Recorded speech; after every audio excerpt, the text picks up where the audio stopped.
কোন কথা বলার আগে সেই কথা সত্য কিনা, বাস্তব কিনা সেটি যাচাই বাছাই না করে বলবে না। ইমানদার কখনো গুজবে কান দিবে না।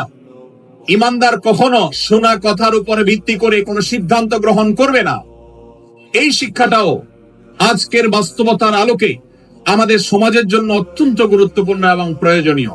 প্রিয় ভাইরা আমার, আমাদের চতুর্পাশে যদি আমরা তাকাই, আমরা দেখতে পাবো সোশ্যাল মিডিয়াতে, ফেসবুকে আজকাল কোন তথ্য উপাত্ত পেলে সেটার পরখ করা ছাড়া, যাচাই বাছাই করা ছাড়া, সত্য অসত্য নিরূপণ করা ছাড়া আমরা অনেকে সেটার প্রচার প্রচারণা নেমে যাই। আমরা অনেকে সেটা শেয়ার দেওয়া শুরু করে দেই। আমরা অনেকে এটার উপর ভিত্তি করে অনেককে নিন্দা মন্দ করা শুরু করে দেই।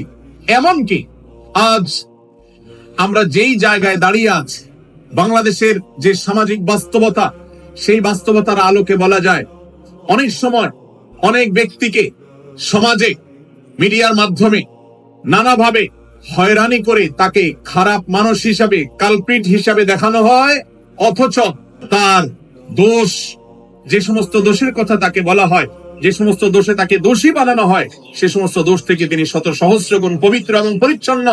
ভাইরা আমার, যে আমরা যেই কোনো মূল্যে, যেই কোনো ভাবে যেন কোন প্রকার গুজবে কান না দেই, আমরা যেন গুজব থেকে বেঁচে থাকি। আল্লাহ তাআলা আমাদেরকে তৌফিক দান করুন।